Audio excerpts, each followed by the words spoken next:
Le Rwanda, peut-on dire que Corneille Nangaa a convaincu?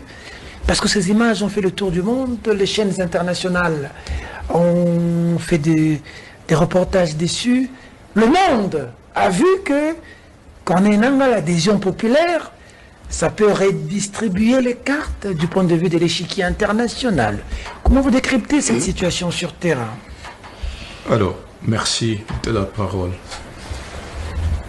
Les gens sont allés au stade de l'unité sous la contrainte. Les rigolos de l'AFC, comme Félix aime les appeler, ont fait circuler le message dans les quartiers que toute personne qui prendrait le risque d'ouvrir sa boutique ou de rester chez lui plutôt que d'aller au meeting, eh bien, c'est la peine de mort. Ils le disent bien, prison centrale Munzenze incendiée. Ils n'ont donc pas de prison. Quiconque tombe dans leur filet, c'est la mort.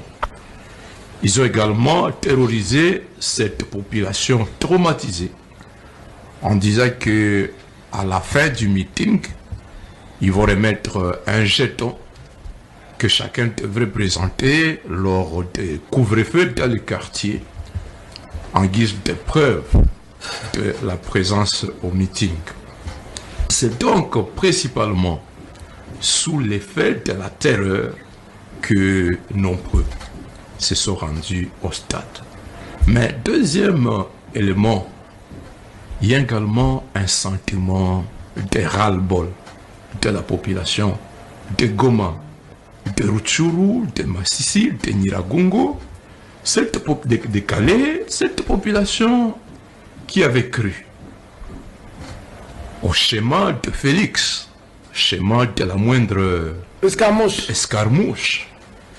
Et ils se rendent compte qu'il n'y a pas eu moindre escarmouche.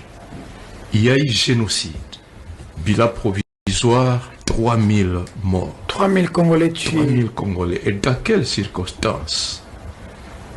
Une maman rescapée du carnage de Kakatindo me racontait comment il a vu une fois de plus comment nos militaires au Kakatindo étaient tués.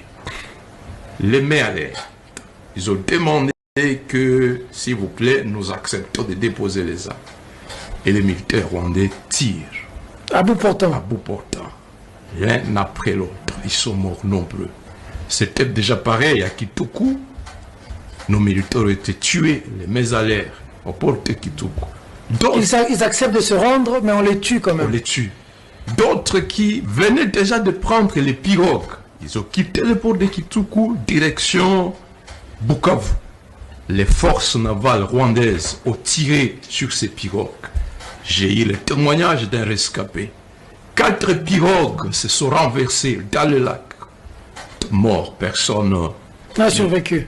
Personne n'a survécu. Donc, ces populations, les karmas, les images du bloc où sont, quand on était abrité les femmes et les enfants, étaient la prison centrale de Munzenze.